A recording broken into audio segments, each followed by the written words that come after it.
किसी ने बड़े कमाल की बात कही है कि कभी कभी अपनों को साथ रखने के लिए अपने हक का भी त्याग करना पड़ता है, क्योंकि रिश्तों में नफा नुकसान नहीं देखा जाता। नमस्ते, मैं हूं आरजे कार्तिक। एक बड़ी छोटी सी कहानी सुनाता हूं जो आप में से किसी साथी ने मेरे साथ शेयर की है। ये कहानी विनोद जी की है। विनोद जी, उनकी पत्नी और उनका 4 साल का बच्चा कार में सवार होकर के अपने होम टाउन से दूसरे शहर में जा रहे थे।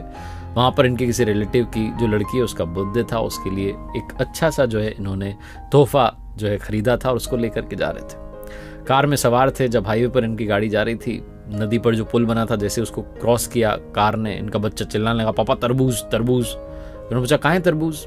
साइड में देखा तो एक लड़की जो थी सड़क किनारे तरबूज बेच रही थी। उसके पास में जाकर के गाड़ी रोक दी और इनकी मैडम ने कार का शीशा नीचे किया और उससे मोल भाव करने लगी, कितने रुपए, क्या भाव है? तो उसने कहा 50 रुपए का एक दे सकती हूँ मैडम जी। तो उन्होंने कहा 50 रुपए का, 30 रुपए से ज्यादा नहीं दूंगी। तो लड़की कहने लगी, 30 रुपए मजाक कर रहे हो आप, इतने में तो नहीं मिलेगा। तो इनको लगा सच में नहीं देगी लड़की। तो उन्होंने कहा चलो ठीक है, 40 रुपए, इसमें तो आप दे दोगी तरबूज? उस बच्ची ने कहा 40 रुपए में तो मैडम हमारे ही आता है, मैं कहाँ से आपको दे दूंगी, 45 रुपए से कम में नहीं बेचूंगी। मोल भाव चल रहा था। विनोद जी मुस्कुरा रहे थे, कहाँ 5 रुपए के लिए झगड़ा कर रही है। तभी वो लड़की तरबूज हाथ में लेकर के आ गई कार के पास में। इनका 4 साल का बच्चा जो था, उसने अपना सिर बाहर निकाला हुआ था, उसको तरबूज खाना था। तो पास आकर के उसके गाल पुचकारने लगी, बेटा क्या नाम है? तो उसने बताया, मेरा नाम गोलू है। कहने लगी, सच में तो गोल मटोल है। तभी विनोद जी की पत्नी ने इमोशनल दाव खेला कि बेटा अपने छोटे से भाई के लिए दे जाओ 40 में। तो उस बच्ची ने कहा, मेरे भाई के लिए? अरे ये लो मेरे भाई के लिए। तो और उसने वो तरबूज उस बच्चे के हाथ में रख दिया। वो छोटा बच्चा कहाँ संभाल पाता, वो नीचे गिर गया। लड़की ने वो जो तरबूज दिया था उसके 3-4 टुकड़े हो गए। बच्चा रोने लगा, मेरा तरबूज गिरा दिया, मैं तरबूज गिरा दिया। वो लड़की जो थी उसने कहा, मेरे बेटे क्यों नाराज होता है, मैं दूसरा लेके आती हूँ। दौड़ के गई, भाग के वापस से दूसरा ले आई। ये मैडम समझ गई कि ये तो दोनों के पैसे लेगी। उन्होंने कहा, उस वाले के पैसे नहीं देंगे हम, वो तुम्हारी गलती से गिरा है, मुझे देना चाहिए था ना, बच्चे को क्यों दिया?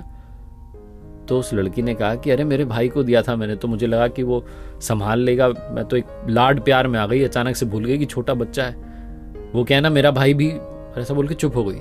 फिर मैडम ने पूछा, क्या हुआ तुम्हारे भाई को? उसने कहा, मेरा भाई 2 साल का था, अभी कुछ समय पहले ही 2 साल का हुआ था, हमने उसका जन्मदिन भी मनाया था घर पर।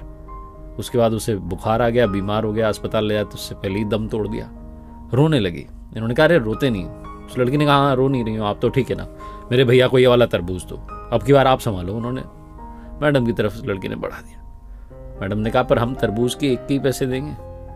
उस लड़की ने कहा, मुझे तो 1 के भी पैसे नहीं चाहिए, मैंने अपनी ओर से अपने भैया को गिफ्ट किया। आपने भैया बोला ना, बस ये मेरा भैया है आज से, आप इसको तरबूज खिलाओ, इसको खुश रखो, ये रो रहा है, इसको चुप कराओ। ये मैडम जो थी कहने लगी कि अरे पैसे तो रखो, तुम 1 तरबूज के तो रखो। विनोद जी ने कहा, गजब कर रही हो, ये लो दोनों तरबूज के पैसे दो। 100 रुपए का नोट आगे बढ़ाया। उस बच्चे ने कहा, मुझे 100 रुपये नहीं चाहिए, मुझे 1 रुपया भी नहीं चाहिए, क्योंकि आपने भैया बोल दिया ना, और मेरी माँ कहती है कि रिश्तों में नफा नुकसान नहीं देखते। ये बोल करके लड़की जाने लगी। तभी इन मैडम को पता नहीं क्या सूझा, उन्होंने उसको वापस बुलाया, इधर आओ इधर आओ। इनके पर्स में वो जो गिफ्ट रखा था, जो ये लेकर के जा रहे थे अपने रिलेटिव की लड़की के बर्थडे के लिए, छोटी सी रिंग थी, वो रिंग उस लड़की को दे दी और कहा, ये रखो तुम। वो लड़की कहने लगी, मैं क्या करूंगी इस अंगूठी का? इन्होंने कहा, रखो, तुमने इसको भैया बोला, मैं तुम्हारी माँ हुई, माँ की तरफ से तोहफा, जाओ। उसको भेज दिया। गाड़ी आगे बढ़ गई। विनोद जी सोचने लगे, मेरी पत्नी अजीब जो है, इमोशनल है, 10-20 रुपए के लिए झगड़ रही थी, एक अंगूठी दे करके आ गई। इमोशंस भी क्या चीज होते हैं। और तभी उन्हें वो बात याद आई जो उस बच्ची ने कही थी कि रिश्तों में नफा नुकसान नहीं देखते। विनोद जी को अचानक से याद आया, अपने भैया का नंबर डायल किया, ब्लूटूथ पर बात की कि भैया वो बाजार वाली दुकान आप रख लो, मुझे तो छोटे बाजार वाली दुकान ही दे दो, चल जाएगी। प्रॉपर्टी को लेकर के केस कर रखा था बड़े भाई पर। बड़े भाई ने कहा, तुझे क्या हो गया अचानक से, तू तो कोर्ट में केस ले गया था, झगड़ रहा था अपने भाई से। विनोद जी ने कहा, मुझे समझ में आ गया भाई साहब, रिश्तों में नफा नुकसान नहीं देखते। भाई साहब उधर से रोने लगे, कहने लगे, छोटे तू गजब बात करता है, घर आ जा, सब मिल बैठ करके सॉल्व कर लेंगे। बहुत छोटी सी कहानी है जो सिखाती है कि त्याग की भावना लाना बहुत आवश्यक है। रामायण भी अद्भुत कथा जो है त्याग की है, वहां पर भी त्याग के बारे में आपको एक से बढ़कर एक उदाहरण मिलेंगे। जीवन में त्याग रहेगा तो अपने साथ रहेंगे, क्योंकि कभी कभी अपनों को साथ रखने के लिए अपने हक का भी त्याग करना पड़ता है। और रिश्तों में नफा नुकसान देखना बंद कीजिए। एक बार फिर से वही बात जो अक्सर कहता हूं, कर दिखाओ कुछ ऐसा कि दुनिया करना चाहे आपके जैसा।